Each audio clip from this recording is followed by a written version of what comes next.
Welcome to the Packaging Etc. podcast, where we will discuss all things packaging and some things not. We will hear from professionals across all areas of the industry: design, engineering, manufacturing, and many more. We will learn about packaging trends, new technologies, and cutting-edge innovations. This podcast is all about showcasing our favorite parts of the industry, the people, and giving them a platform to share their stories and their knowledge of packaging. Let's take this journey together. And now, your host, Matt Mulvey.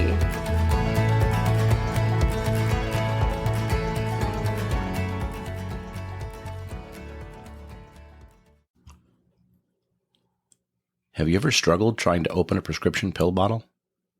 Have you ever had an idea that ended up becoming a defining moment in your life?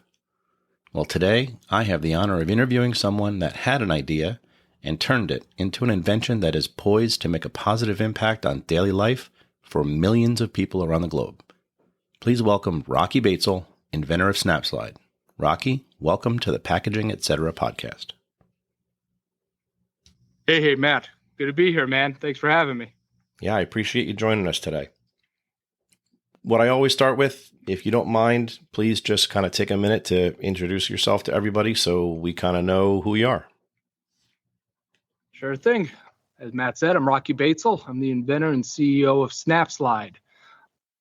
I was pretty much a medical student, completely different course of where I'm at now. I left medical school and started to invent things. And I came up with the idea of Snapslide. I didn't know anything about packaging or child-resistant closures. And my mom came to me one day and was like, Rock, if you want to think of something for these prescription vials. Graham can't open them. I have to open them all the time for her. And then she leaves the cap on them and the pills fall all over the place. Or the grandkids come over and she gets paranoid, puts them back on, and the whole process starts all over again. And I thought that was pretty interesting. So I started to do some research and realized the current child-resistant closures haven't really changed much in over half a century. Since like 1974. That's when child-resistant closures first arrived. And they're always some sort of two-part mechanism. You got to be two parts, but there's always some torque dependent. You need two hands, takes a lot of force, some dexterity. And my gram was struggling with it. So I started asking other people, and my gram wasn't the only one. So I started to think, I'm like, if we could think of a simple mechanical operation that still requires two parts, but requires less force and dexterity, I could be onto something. One day just popped into my head, Snapslide. Instead of something that turns and you got to press it and turn it, a sliding mechanism. So that's kind of how the germ of the idea came to my head. And then it was off to the races with all the other stuff, just learning every step of the way. Been quite the journey, man, I tell you. As you know, packaging is tough. Yeah, and having gone through my fair share of child-resistant, senior-friendly closure testing, I've seen the process for what I would say is relatively simple package design in comparison to what you're talking about. So I can only imagine the level of rigor you had to go through to get this design qualified and approved and out there on the market. So kudos to you for that.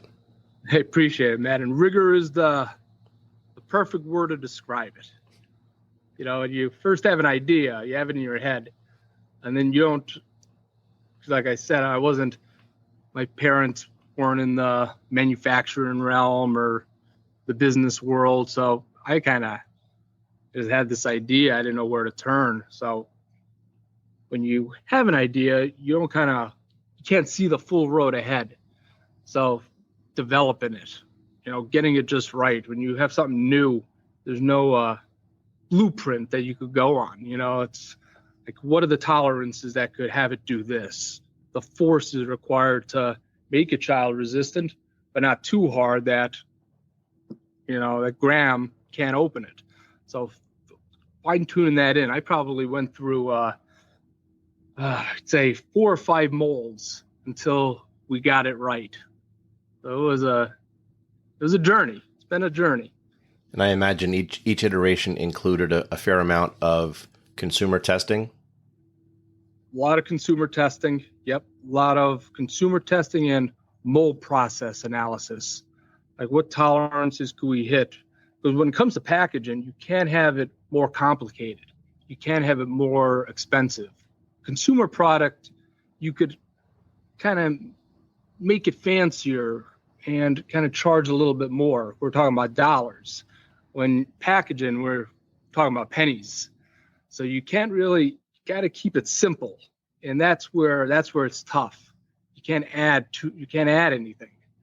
So it needs to still maintain the same cycle time, off the mold. It can't be too much more. You can't add other units that require a separate component that you need to assemble. So it needs to still be simple and functional, but yet different at the same time. So those were the three kind of things the check boxes we had to check. Yeah, and you don't want to solve one problem and create one or two other problems. You want to just kind of solve a problem and, net make a positive impact, make positive change on the overall process. Correct. If you solve one problem, if you add another, especially in the packaging world, you're tough. Innovating something is hard enough. The resistance to change and kind of disrupting the status quo it's a hard thing to do, to have kind of industry and people shift from what they're used to. So the more negatives you could take away, the better chance you'll have. So it's always important to try to maintain as close as the norm as you could get by being different at the same time. Like, my first iteration was a cube design, because a cube, the packing density, and we've done studies on this, it's amazing. A cube design, the packing density, when I say packing density, the more units you could get into a box. If you had cylinders, you could get X amount, and if you had cubes, you could get 2X, much better, like 20% improvement a lot of the time. And I'm like, the shipping efficiencies are going to be so much better. The cube has to be the way to go. But I got so much resistance from the cube design, because there's going to be label changes, so the industry was kind of pushing back a lot on the cube, even though they'd save a ton on the back end. They didn't like the cube. So I went right back. I go back to the drawing board, took another year of development to develop it for a cylindrical application. So it's just an example of, don't go too much in the innovative direction. Try to stay as close to kind of mainstream and what the industry's used to, just to get out there at first. Yeah, I would imagine, I would liken the process to, and from the outside looking in, of course, but I would liken the process to, a sculptor, rather than adding clay, starting with a basic design and then removing and trimming to get to that final product. I would imagine that inventing is probably following a similar arc. Very similar. It's that creative ability, that creative landscape. You have your block of clay and you're chiseling it out, and you have something, and then you go to the consumers, you go to the industry, and they're like, no, or I like this, but not this. And you got to go back, sculpt it a little bit more, and it's trial and error. They call it failures, but it's more like a learning process. You're not going to get it right the first time. Back to the drawing board. You're not going to get it right the second time, but you're a little bit closer. Maybe not the third time or the fourth, but eventually you'll have it. It's more about like tenacity, just not giving up. Just keep going back to the drawing board, take what you learn from the failures and get it right, and you'll eventually get there. Absolutely. So what would you say are your target demographics for the Snapslide design? Target demographics. So from the consumer, everyone. Really, our target demographics, our customers are pharmacies and pharmaceutical companies. That's who we're selling to. But the consumers are the ones that are interacting with the package. So when it comes to the consumers, I kind of break it down into 3 demographics. The primary demographics are people that only have use of one limb, whether you're an amputee or you have hemiparesis after a stroke, neuromuscular conditions, spinal cord injuries, you name it. There's about 12 million people out there in the U.S. alone that have limited to no movement or ability, the only ability to use one arm. So operating traditional child-resistant closures are virtually impossible for those people. So those are our primary demographics.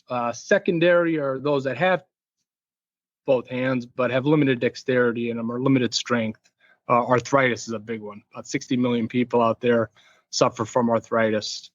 So that's our secondary. And then tertiary is everyone else. Convenience. The cap doesn't remove. So you're not juggling three different things, a pill, a cap, and a bottle. So I wanted to hit something on each one of those demographics. I wanted to make a package that, was convenient for all, but life-changing for many. And life-changing being the ones with one arm have the ability now to access their medication, and a lot of the time not having to depend on someone else to open it for them. Yeah. The irony of having arthritis and not being able to open your pill bottle to take your arthritis medication. So, yeah, makes a lot of sense. We take it for granted. But I was at several months ago. I was at Abilities Expo, which is one of the largest trade shows for the disabled, and we had a booth, and our booth was swarmed by people, and it was so touching. It was probably the most moving time I've had at Snapslide, being able to show, give bottles to people with limited to no movement in one of their limbs. And the term independence kept coming up, that they're no longer able to depend on somebody else. They could do just a task of daily living that you and I would take for granted. They're able to do now without depending on their caregiver or their mom or dad to open their prescriptions or their medications for them. And that was something that was very touching for me when I saw that. I didn't think about the independence thing, but that term kept coming up. That makes perfect sense. I would think, dignity would be another word. I would assume some people would feel not very dignified knowing that they have to ask for help or rely on someone else for something as basic as taking a pill. So, 100%. Giving some people their dignity back. 100%. People want to be able to do things on their own. People don't want to depend on others to have to do things for them. And something as common as taking a medication, Mm-hmm. Give them the power to do it themselves, Now, as far as materials of construction are concerned, are you using, traditional petrochemical plastics for the Snapslide design? Are you using, or have you given any thought to, green plastics or biomaterials for, kind of, aligned with these sustainability initiatives that are out there? Huge topic in the industry right now. We designed Snapslide. I always had this in my head. We designed Snapslide to be material agnostic, meaning it's molded in a way that we could use virtually any type of material. What we're using now is standard polypropylene, fully recyclable, and that's what the industry generally uses for prescription vials. 100% recyclable polypropylene. We could use other biodegradable resins. When it comes to the pharmaceutical industry, it's not fully there yet in terms of there's not a lot of FDA grade biodegradable resins out there. Pharma's kind of one of the last ones to shift gears and get into that. When there is a biodegradable resin out there that's FDA grade, that checks all the boxes, we're designed to be able to use that resin. Okay. Our major thing in the sustainability side is we use less plastic. And that's a cool thing. And thing I'm proud of is designing it in a way that it uses less of, whether it's recyclable material or biodegradable material, we're using less of it. So we were able to design it to remove the need for threads, which is pretty cool. If you can imagine, if you're turning on something, you need threads. And each one of those threads is a layer on both the cap and the bottle, right? So we don't need to worry about turning anything anymore. So we just replace those threads with the bead that snaps on, which decreased the profile of the neck and the closure significantly and removes about 27% of plastic. It's wild. Okay. And so the snap in Snapslide refers to the ability for the cap. It's a snap on. It's a friction fit cap. Yep. Okay. Yeah, I was going to ask if you wouldn't mind, obviously this is an audio only recording. So anybody out there listening, they're kind of using their imagination as to what exactly we're talking about. Short of going on to the website, snapslide.com, by the way, if you wouldn't mind just kind of very quickly, 30,000 foot view, how this actually works, just so that people can kind of understand and visualize what we're discussing here. So if you imagine your traditional prescription vial, you got your orange, amber colored bottle. Snapslide looks pretty much the same. And you have your white cap. Well, instead of a cap that you have to push and turn off, imagine there's a kind of a little button on one side where you put your thumb and you press this lever and you just slide it out. It slides open.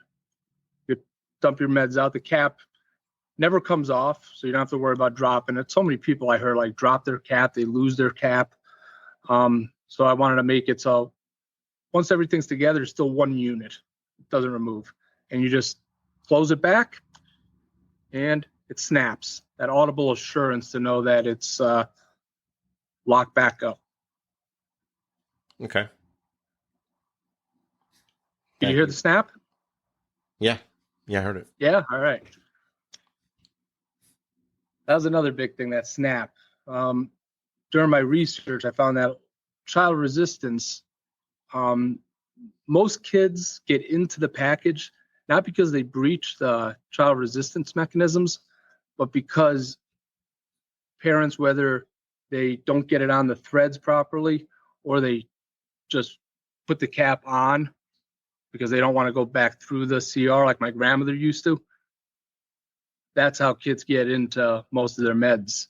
It's not because they breach the CR closure, but because they just are able to get through the cap because the CR closure wasn't engaged properly. So that was one thing I noticed and wanted to implement, that kind of sound, that auditory assurance to know that when you hear that snap, you know it's closed. No confusion. That makes perfect sense. So many things you find out when you're just talking to people and you're going down this journey. You learn so many different things that you weren't originally thinking of, and then you learn them. You're like, oh, makes sense. I got to implement that. So now where do you see, obviously, best case scenario, 5 to 10 years from now, this Snapslide is in, every pharmacy around the globe. But realistically, what do the next 5 to 10 years look like for you? Well, that's one step. Snapslide in every pharmacy around the globe, but I like Snapslide to be a global leader in child-resistant packaging, kind of disrupting the status quo and pioneering a movement in accessibility and sustainability within the packaging world. It's one of the few industries that really hasn't evolved much over the course of time. It's amazing. We still, if you look at the pill bottles Elvis had, it's pretty much identical to the ones we're currently using. Everything else has changed, evolved, but packaging really there hasn't been a big leap forward. And that might be because it needs to be maintain simplicity, costs need to stay low. But that's where I want to Snapslide to be, to actually take a big step forward in terms of child resistance mechanics and pioneer a movement for accessibility and sustainability within packaging.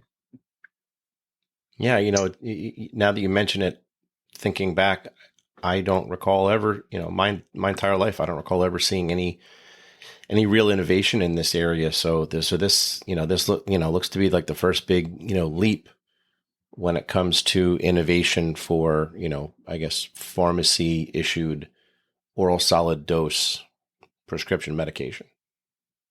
For sure. It's wild. It's one of the, like I said, it's one of the few industries that hasn't really kind of evolved and innovated.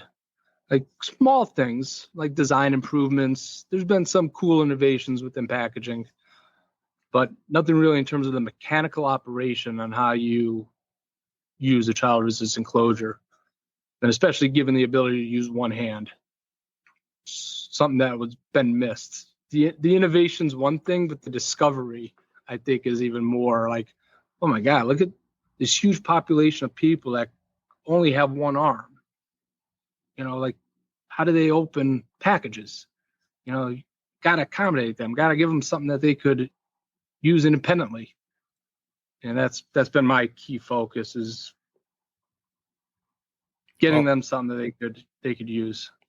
And it's nice to think that, someone else out there that, may listen to this podcast or happens upon your website, or, has a relative that ends up using, Snapslide at some point in the future, their thought bubble goes off, and who knows where that might lead for other innovations in other areas and other industries, relative to packaging or relative to, product delivery or anything really for that matter. So it's nice to see how sometimes, one idea like this can snowball into multiple other ideas, and other people can jump on board with that. So be curious to see 100%. how things develop. Yep, 100%. It's exciting. So earlier you mentioned you went through multiple mold iterations. I understand you had an interesting experience with your first mold. I did. My first mold, my first molder. It's a long story. I won't get into it too much, but I had a mold at this one shop. It's my first mold. Now molds are expensive. They're not cheap. I got my first capital build a mold for my dad, and I spent it on this first mold because everybody was telling me that there's no way that this could be molded. You can't mold this. It looks good on a 3D print, but molding, it'll never work. You won't be able to. It won't get a snap sound. It won't be able to do this. So I had to prove that it could be molded. So my first mold, I got my dad. It was $50,000. He gave me $50,000 to buy this mold. So built the mold and it worked. Right. I got my first molded parts off it. They were working. I proved moldability. I was excited. Maybe 2 months after I had this mold, we were molding parts off it for show and tell purposes. And the tool shop that was running these parts, it caught on fire and burnt down, and my mold was inside. Now, I didn't have insurance on the mold. I wasn't betting on it going catching on fire. But mold shop burnt down. I lost my first mold. So now I'm out of mold and I'm out $50,000. So I'm like starting from zero again. Yeah. Yeah. Not something you can really anticipate. Nah. Nope. I had $50,000 to spend and that was it. I wasn't anticipating anything else. I was really whipped behind the ears. I was just starting. But I did have some molded samples and I was able to prove moldability. So I had some parts left over and I was able to check one of those boxes from all the naysayers that were like, I can't be molded. I was able to check that off. So that helped, just having a couple of those molded parts. So when people did say, well, it can't be molded, you prove moldability, I could say yes.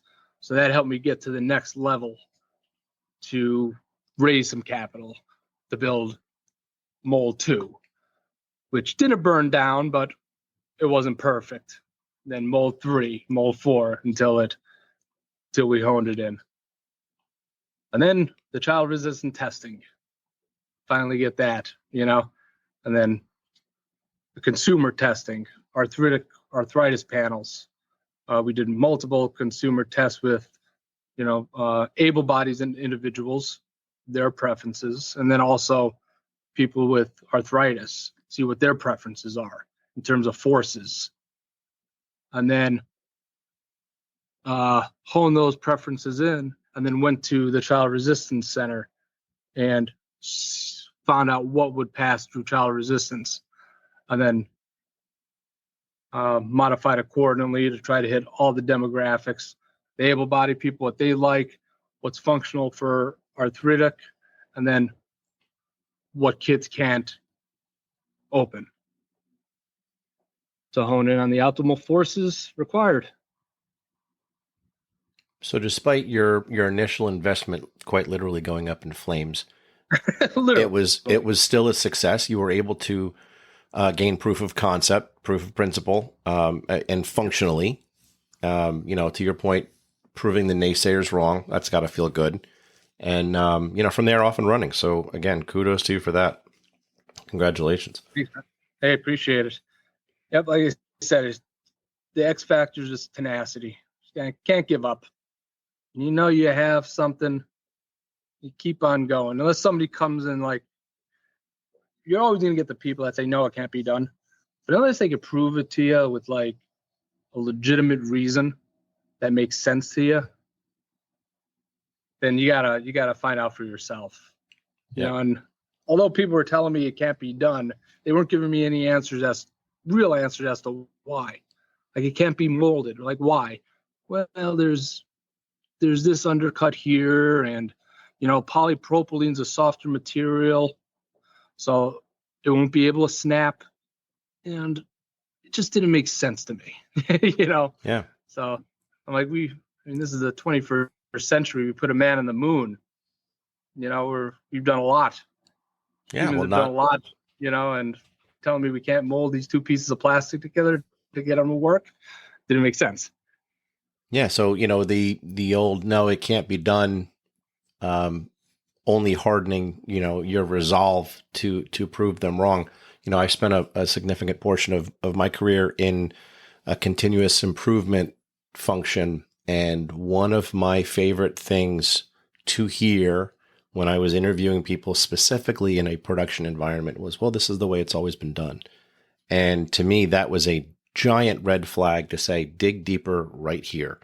Huge red flag. Yeah, because I was like, okay, I'm going to find some low-hanging fruit, the adapt or die mentality. Now, there were situations where I would start to dig deeper and realize, no, you know what, this really still is the optimal way to do it. But I would say 70% of the time, if not more, probably more, yep, digging deeper, I would find, hey, you know what, this is based off of either archaic thinking or the technology of the limitations of technology at the time. And oh, by the way, there's technological advances that are going to allow you to do this much faster, much more efficiently, with less waste, safer, in a more regulatory compliant way. Whatever the driving force might be for that type of project. But to me, I always liked when I would hear somebody say, "Nah, well, this is the way it's always been done. We're good." That resistance to change, because that was my giant red flag to say, yeah, that you need to look deeper right here. Yep. That's not a reason. That's an excuse. Mm-hmm. Yeah. That's the way it's always been done. Yeah. That's the excuse statement for why you don't want to dig deeper. So now you mentioned, use the word tenacity and not giving up. Prior to our recording today, when I had asked a question about, if there were songs or movies or pop culture that would help describe, your arc. You mentioned, and it's a very polarizing movie for my Notre Dame hating friends and family. But you mentioned the movie Rudy, which is a personal favorite of mine. So just kind of, if you wouldn't mind, walk through that a little bit. Why you feel that movie kind of resonates with you. Great movie. Love the movie. Just that underdog story. When I left medical school, nobody gave me a chance to even come close. I didn't come from a huge amount of money. My My parents didn't own like a big manufacturing facility. Nobody invented anything, so I was just kind of, I didn't know what I was doing. I was Rudy, coming into this industry that, nobody knew me, and just taking beatings along the way. Everybody counted Rudy out and everybody counted me out. So it's similar. And Rudy never gave up. He just kept on grinding, working hard, and believed in himself that he'd do it. And he proved everybody wrong. And it's kind of see a lot in myself there. So, and it was just a classic, great movie. Yeah, no, I know. It's one of my dad's favorite. It's one of my dad's favorite movies. And every time he sees it, he's probably seen it like 100 times. I'll be watching it with him. He'll still be crying at the end of the movie. And my dad's a tough guy too, but Rudy gets him every time. How can you not? I mean, it really is. They definitely Hollywoodified the story, if you will. And if you start to really peel back the onion on the, I mean, at the end of the day, it's still a movie. Granted, it's based on a true story, but it's not 100% factual. And I think if we have to be honest, if you ever go back and watch the YouTube videos, I'm pretty sure he was offsides on that play. No call, but that's fine. It still was a great ending. But there's an interesting story about that movie, that people don't really pay attention to, and he's not at all featured in the film. But Joe Montana was on that Notre Dame team. He was not the starting quarterback yet.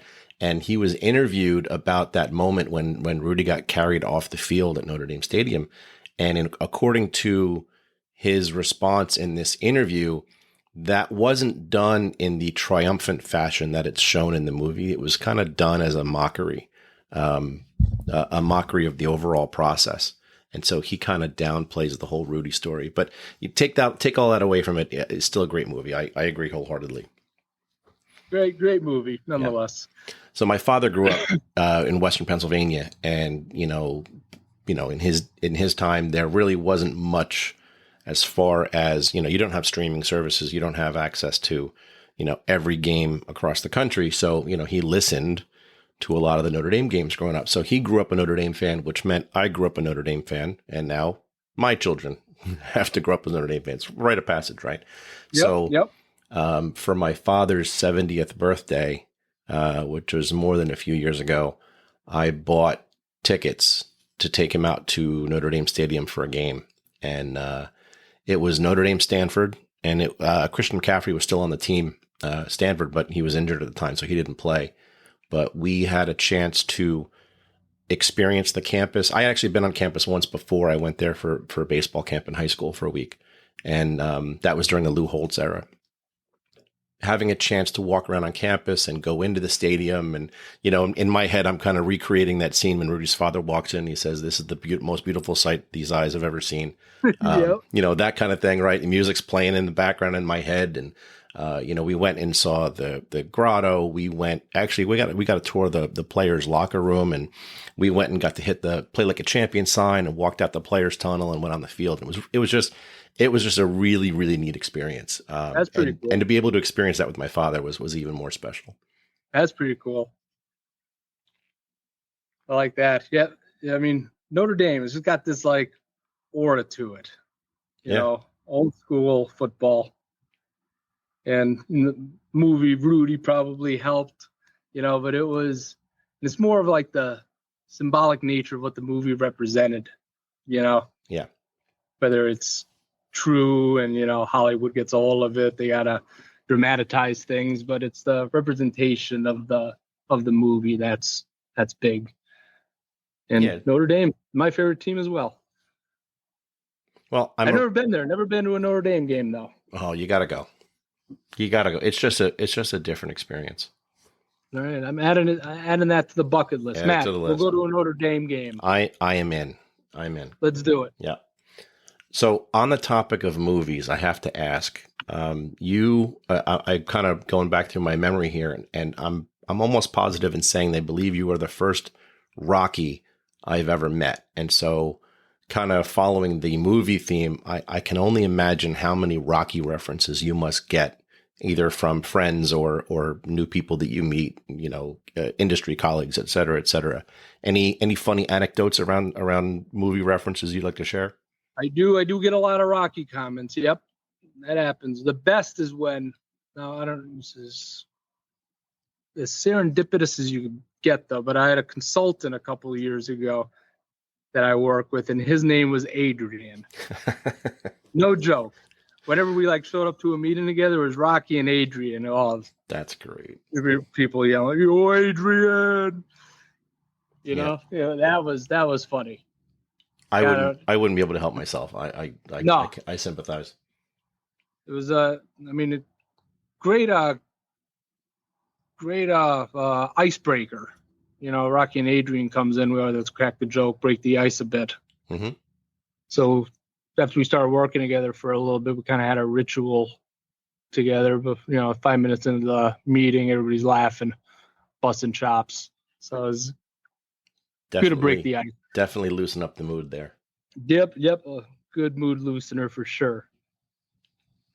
But yeah, that was I couldn't have scripted that one myself. I mean, that was beautiful, Adrian.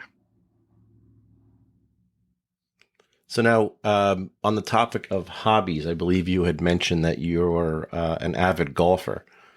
Any what's your favorite golf course that you've played? Or do you have favorite one? Golf course that I've played? I haven't played anywhere famous. Local course up around here, Skytop Lodge. It's a real nice course. It's probably one of my favorites around here. I haven't played anywhere real wild, real good. I like to play. Sure, it's on any golfer's list to play at Augusta. Oh yeah.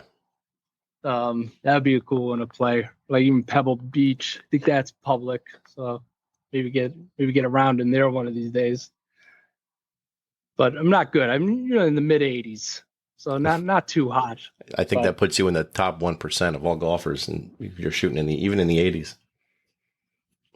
Yeah, that's usually where I'm at, mid to high 80s. So I could get around, but I'm not going to be on the tour anytime soon. That's for sure. I have a cousin that got his pro card. He's a pro at a local golf course, and I babysat him a couple of times when he was younger. So I have a really hard, I have that authoritarian personality, so I have a really hard time listening to him. But he's watched me from a distance and just made a minor comment and be like, hey, keep your heel on the ground when you're taking your swing. And even something as simple as that has helped me out. So as painful as it is for me to admit, Paul, you have helped. So thank you for that. For me, you got to take those tips when they come. Yeah. I would say for me, taking the political affiliation out of it, because it was probably 10 years ago ish. I played Trump Doral down in Miami, just outside of Miami. My in-laws live down there, and we were on a family vacation, and I had made a deal with my wife. I said, we're driving, we rented a minivan and drove the whole family down to Florida. And I said, since we're driving, I'm bringing my golf clubs.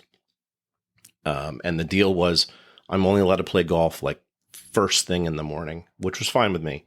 All right. So that way I was finishing up my round of golf and coming back to the house by the time everybody else was up and finishing breakfast. And I said, I'll take that deal. And so I played a couple of rounds at local courses, and I was playing really well, playing better than I normally played.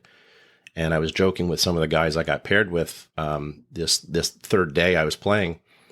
It was a par 4 18th hole, dogleg left, and I hit a great approach shot, and I had about 15 feet for birdie. And I jokingly said to the guys, I said, if I make this putt, I'm playing Trump Doral before I go home.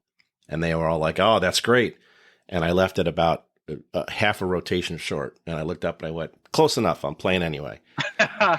And so I went online and I was able to find a tee time. It was like 6:57. It was like the first tee time out. And it was just, what an impeccable course. It was gorgeous. Really? Yeah.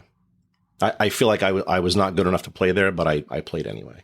And then I never told my wife how much I actually paid to play. So hopefully she doesn't listen to this episode and ask me about it. What'd you shoot? What'd you shoot at Trump? I want to say 91 or 92. All right. which, for me, when I'm really on my game, I'm high 80s to mid 90s.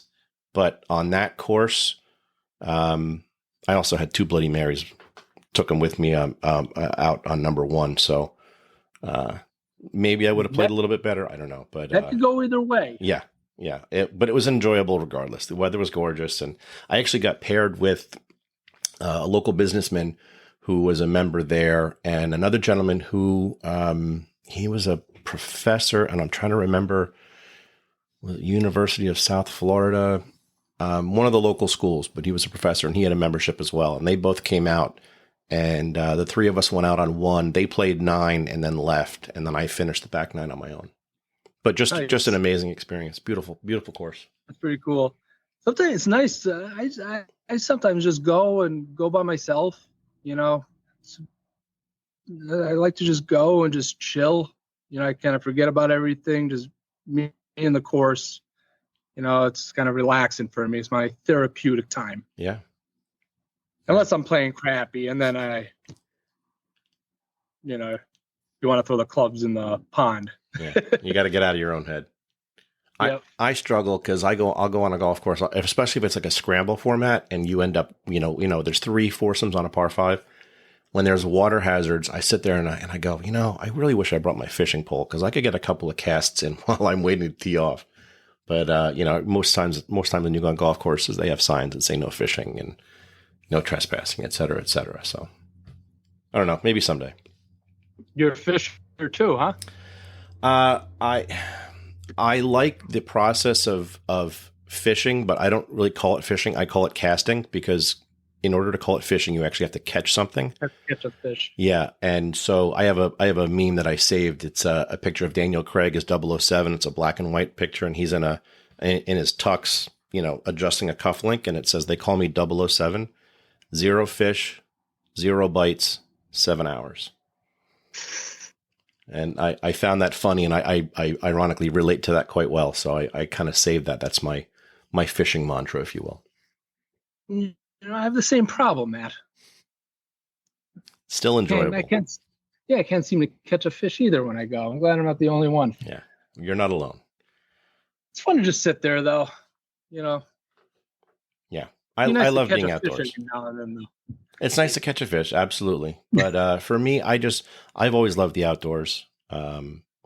Even in bad weather. Last week, I was driving home from work and it was raining out, and I remembered I had my fishing pole in the back of the truck.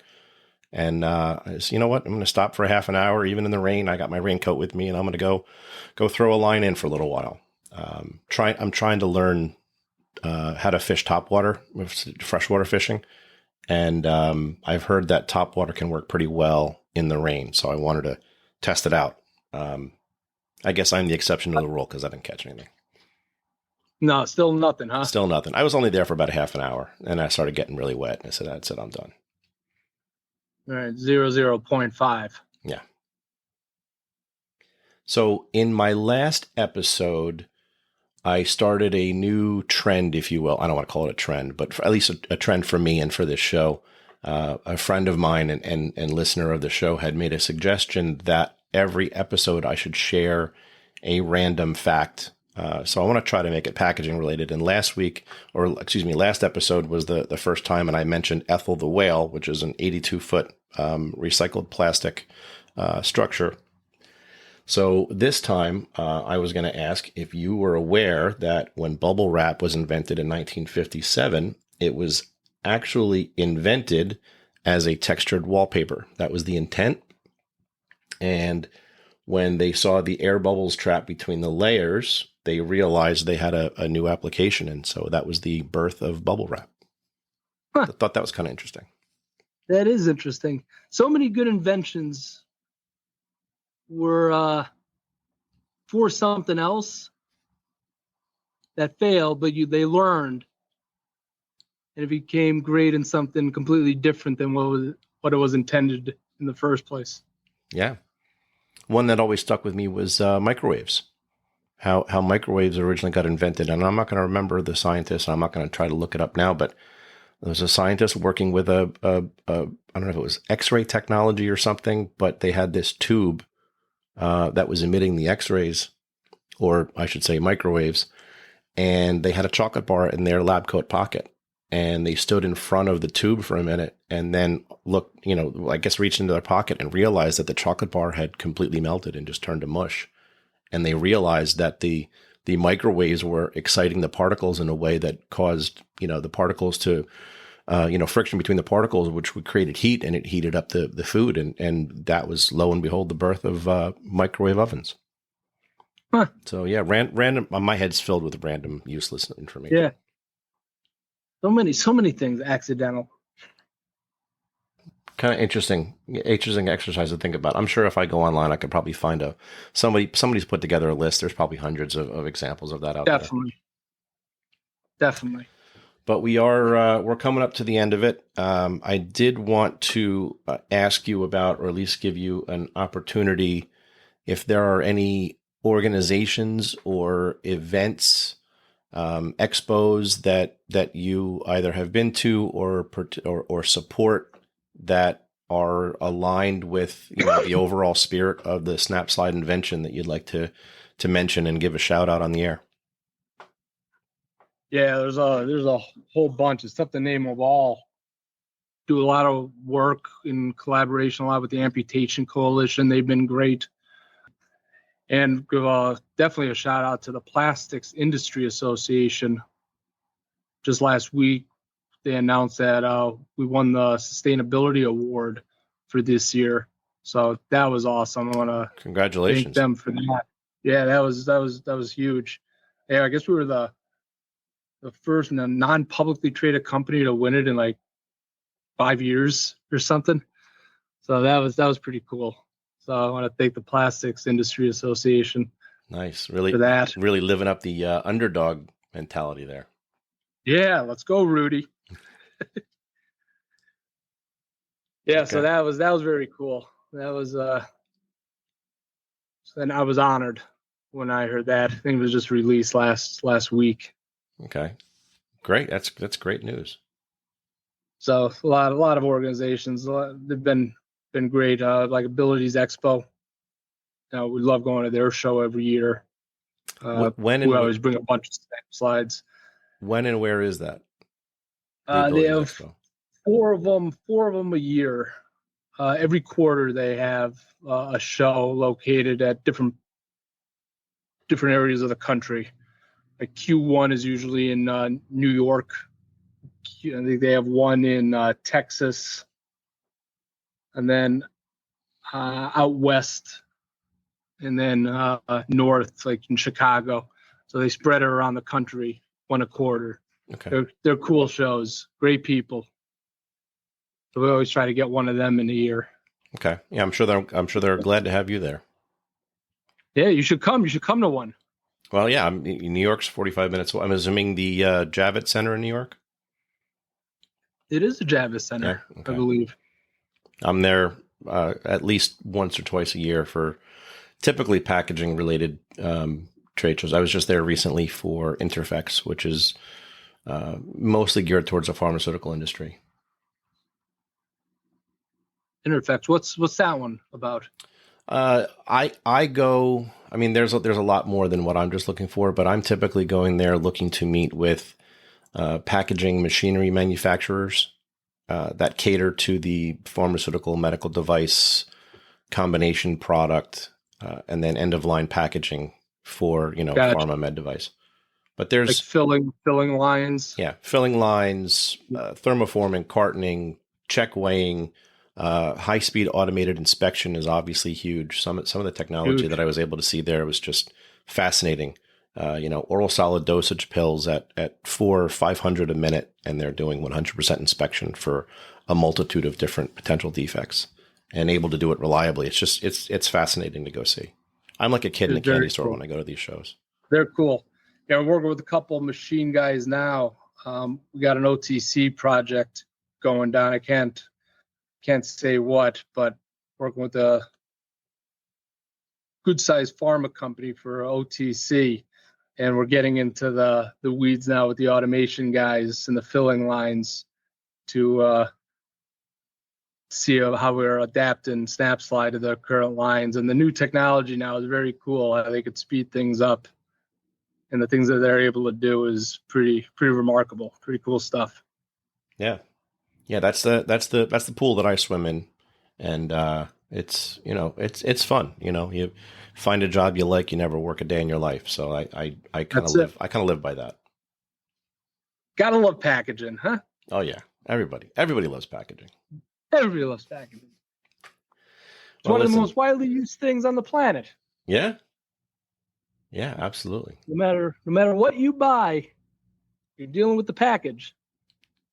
Yeah, I think in my first episode, I talked about my $20 experiment I used to do at Rutgers with the incoming freshmen, trying to lure them into the packaging engineering department. And I would offer the 20 to anybody that could give me a tangible physical product that you could purchase that didn't involve packaging in some way, shape, or form. And I did it for years, and I never lost my 20. No, really? Yeah. Yep. But I did that to try to illustrate just how big the industry is. And the kids would have, not all of them, a lot of them would, yawn and whatever. I have no interest. But you get a couple of people that are engaged and making good eye contact, and they have that light bulb moment, and they go, wow, packaging really is huge. So it's huge. Made it worth it. It's huge.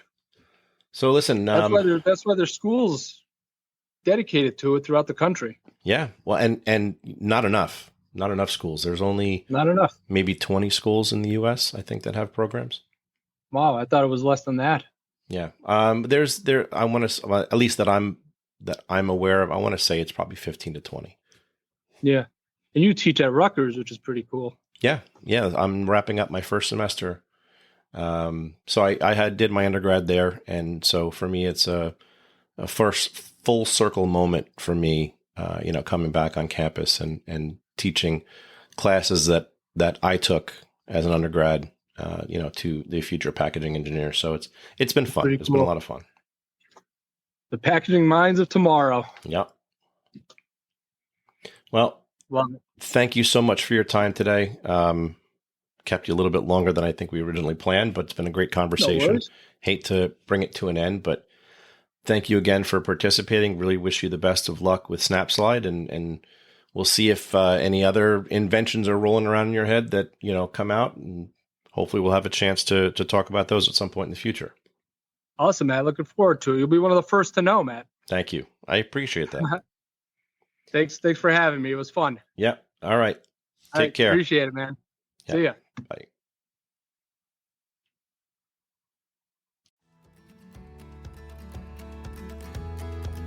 Thank you for listening to this episode of the Packaging Etc. podcast. We hope you enjoyed the content and maybe learned something new.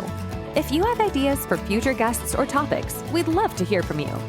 Feel free to send a connection request on LinkedIn or visit www.precisionengsolutions.com and use the contact form. Once again, thanks for tuning in, and we hope you'll join us once more on the next episode of the Packaging Etc. podcast. Until then.